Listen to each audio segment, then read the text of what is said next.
welcome to Watch Symposium. I'm Austin, and this is a custom video for V.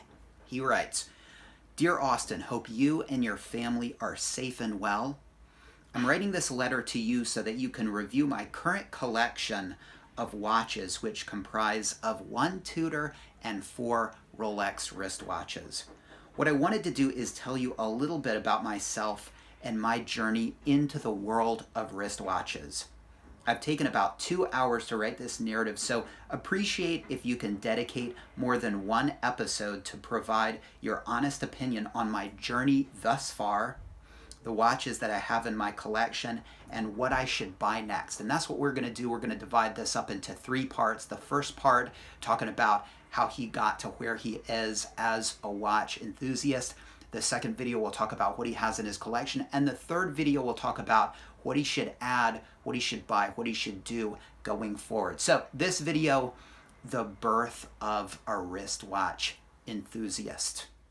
A little bit about myself. My name is, and then he gives me his name, but he adds, please don't use my name in the video, just use V, as I don't want my colleagues and friends to identify me. Many people get jealous. I'm sure you can understand. Yep, I understand, and you've got to question the wisdom of somebody that puts their face out there and then all their expensive wristwatches. I kind of question myself doing it at times, but I feel like I live on a pretty protected island. And if you do that, you're probably wise to keep most, if not all of your pieces in a safety deposit box. I'm going to make a video on my safety deposit box sometime in the future because it's kind of cool. All right. I recently turned 40 years old and am an executive in the generic pharmaceutical industry.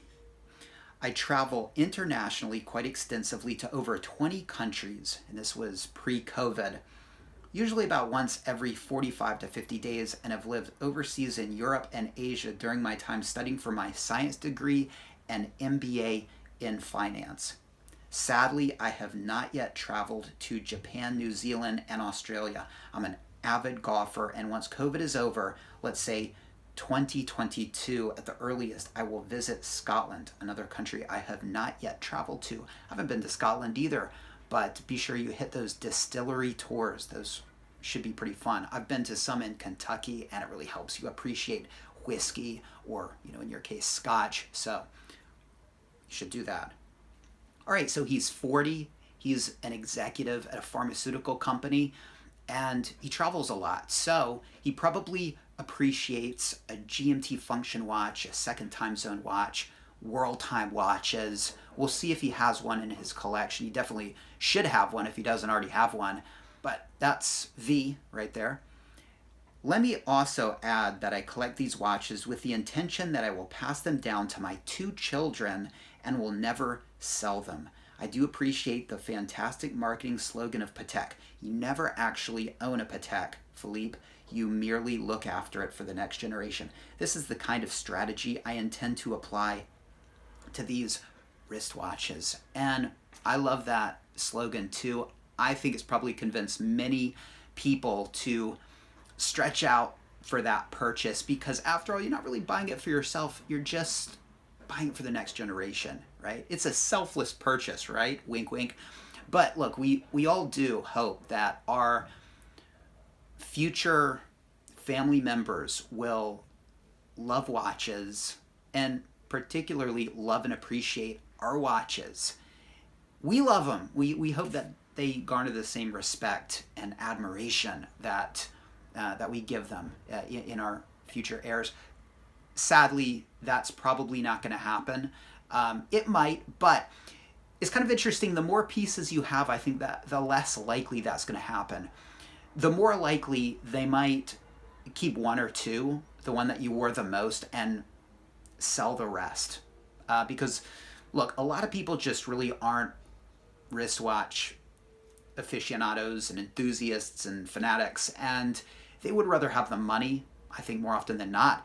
And look, keeping these wristwatches nice and serviced, it's a pain, right? And so just getting out of them, turning it into liquid capital, something they can use, is probably what most people are going to do. And that's why having a smaller collection, I think, is better. In fact, having one watch is better because you're less likely to have a family member that's going to do that, your child or your grandchild, because that's your watch, right? But when you have a whole box of watches, especially if you didn't really wear many of them, those are going out the door, all right? Because again, there's not that connection. You didn't really wear it, all right? So less is more in that respect. And if you really want to pass on a watch and have it garner the most meaning, then be a one watch guy, get one amazing watch, wear the hell out of it. Every picture you take with your family, you might see it, they'll see it, they'll know about it, talk to them about it. And when you do go, that's going to be a very important wristwatch, and likely it won't be sold. But if you have a big box of watches, then they're not going to keep them, okay? So we're going to talk about sort of where he got to his current state, all right? With respect to my watch journey, my first wristwatch was an Armatron wristwatch that was probably under 100 USD, and he bought it in 1989. He says, I bought it from earning money clearing people's driveways during the winter months, manual labor, of course, for $5 for each driveway. All right, so interesting. 20 driveways later, he buys his Armatron wristwatch. And, many of us have memories of our first watches. And, for a lot of us, it was Casio's, or his was an Armatron digital watches. Because, back then, when I was a kid, when he was a kid, those were and still are the cheap watches, these quartz digital watches. And it's kind of a shame that we don't have them. If you have a son, he's 13 or 14 or even younger, and he gets his first wristwatch, kind of watch over it. I wouldn't do that for every toy he has, all right? But wristwatches are particularly special and important. And so if my dad was a wristwatch guy and sort of had protected some of the watches that I went through, just because I kept an eye on them, I would love to have them now. So with your kids, I don't know how old they are, V, but if they're getting into watches, they'll probably go through a few, and it's going to take until they turn 30 probably before they start realizing, like, okay, this is a journey. Wristwatches are really amazing. They're really important. So watch over those watches, all right? This cheap Casio that your son or daughter gets, especially with their own money, when they turn 20, they might think, I'm going to sell it, I'm going to throw it away. But just kind of watch over it, because it could become really important. I'd love to have my first few wristwatches. And your Armatron is likely gone, but you probably would love to have that. So the best we can do is to look after the next generation, make sure that they protect their first wristwatches. It's a little bit of advice there, perhaps. All right, the second wristwatch he got was a $150 USD Casio G-Shock back when I was in high school, which was a gift from my mother. And it's interesting, are these watches still around? Likely not, but I'm sure he wishes they were. As I became older, I started to appreciate mechanical wristwatches and quickly graduated to my first, quote, luxury wristwatches, which were purchased in the early 2000s, starting with a Tag Heuer Formula One chronograph, reference number right there, and an Omega Seamaster, and here's a reference number on that, both of which I sold around 2014. My rationale was that I became smitten with a well-known brand called Rolex, and these two just didn't do it for me. All right, and back then he probably had less money, and the idea of just flipping them to get a little capital to move on to something better probably seemed like a good idea. But if you're a wristwatch guy, you're on the journey. The idea of keeping and having these watches is kind of important, and that's why I'll probably never sell. Of course I won't sell my Orient Blue Mako, all right? And what would I get for it? Like $100? But, that's kind of neat. I'll be able to look at that in, 30 years and think, well, that's the mechanical watch that started it all. And it's interesting because I think when we've been into mechanical watches for a while, we sort of take for granted the jump from the quartz, the digital to mechanical. I gotta be honest. I mean, I think I was like in my 20s before I started wrapping my head around the fact that these are mechanical watches, all right, that there's not a battery. I mean, we're such products, at least my generation and perhaps V's generation, we're such a product of our time and of the Casios and quartz watches that I think many of us and many people walking around, as crazy as it might seem, I think they think that there are batteries in these watches. It's just like the idea that something could be 100% mechanical is lost on the generation that I think are the young people. And it would be really interesting to walk around and to sort of ask them, is there a battery in a Rolex watch? And a lot of people would probably say yes. And a lot of people probably think there are batteries in all watches. That's just the way it is. And I, for a long time, was that guy. So it's very, very interesting. And he made his jump into mechanical watches.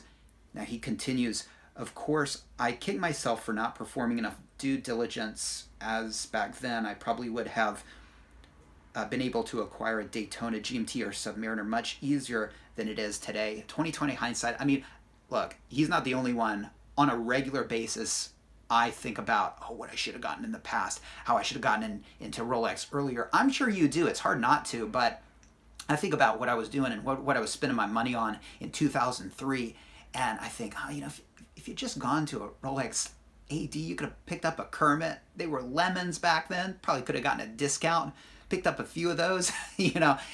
Look, who knew we would have this interest? Who knew that those steel professional watches would become collectible? Again, 2020 hindsight. I have this fantasy. I traveled a lot in Europe in elementary school. I used to go on these school trips for 10 days. And if I had just stolen off to these little watch shops, the things I could have gotten, the mill subs I could have found in England. But again, it's just a fantasy, okay? But don't kick yourself. Nonetheless, I ended up acquiring a Datejust 36, reference 116234, and wore that happily until December 2019, at which point I sold it to a private seller.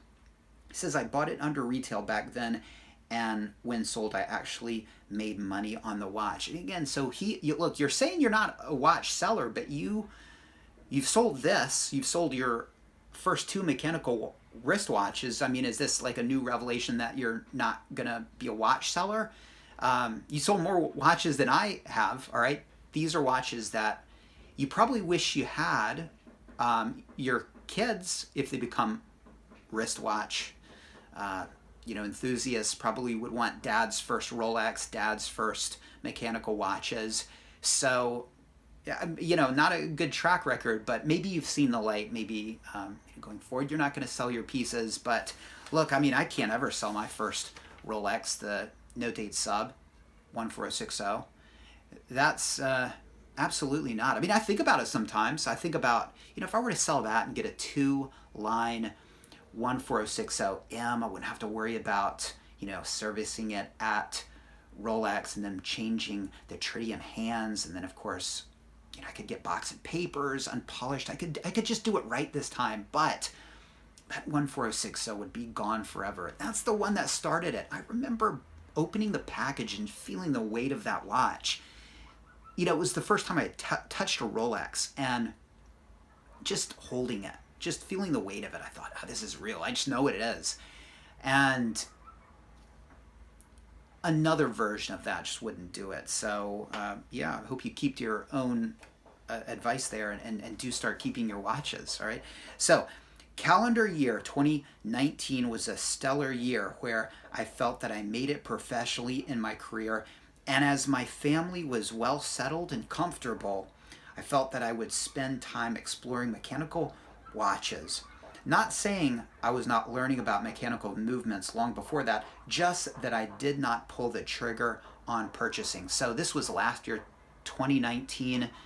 His family's secure, safe financially. He can spend a little money on watches, and this is when he starts laying down the coin. I came across your channel in early 2019 and also started to follow many channels like Adrian, Bark and Jack, Roman Sharf, Archie Luxury, the Timeless Watch channel, David Khalil, Hodinky, Federico Talks Watches, London Watch Collector, the Urban Gentry, and Paul Thorpe. All right, there's some advertisements for some other watch channels. Well, I like a lot of those channels as well, particularly Archie Luxury. I mean, he got me into wristwatches. I started watching his channel just because he was such a character. And then the next thing I know, I'm developing an interest in watches, and I think, I want one good watch. No date sub. And once I got that, it was, I started becoming more interested in Rolexes, bought more Rolexes. Next thing I know, I'm making YouTube videos about watches. So I really like Archie Luxury stuff. Also, I love Paul Thorpe. His stuff is just really interesting, and he brings a different perspective being a watch dealer, and he talks about things like crime, and he doesn't do like watch reviews. He just it's sort of a broader, more interesting bunch of videos. So I like Paul Thorpe a lot. And then a lot of these other guys have amazing footage. Adrian at Bark and Jack, amazing footage. Bruce Williams, the Timeless Watch channel. TGV has amazing footage. He knows how to put together a video and shoot some pretty captivating watch content. We got to give it to him, all right? So a lot of good stuff there, and of course David Khalil and Paul Thorpe's conversations are amazing. I don't watch Hodinky a lot for some reason, but yeah, a lot of good content out there. So yeah, I like it too. I spent a lot of time understanding mechanical watches and have purchased many books on the subject. That's a great thing. That's something I don't talk about, but a lot of people should do. Some of these books are really expensive. The Mondani books. I haven't bought a Mondani book yet, but I kind of want to. But there's some other wristwatch books that are really, useful. But yeah, that's something I really recommend, buying some of these really nice books and reading about whatever brand you're interested in. For me, all the books I buy are connected to Rolex in some way. I was fascinated about the geeky engineering about movements and have been very hooked ever since. And there you go, birth of a watch guy. So we're going to get into what he bought once the bug really hit him in 2019. But he is 40 years old, travels a lot, or traveled a lot, and you can see his history of wristwatches. He's into a lot of the wristwatch content creators on YouTube, and he's ready to spend some money. So stay tuned for part 2. Let's see what he bought. Thanks for watching. Take care, and I'll see you next time.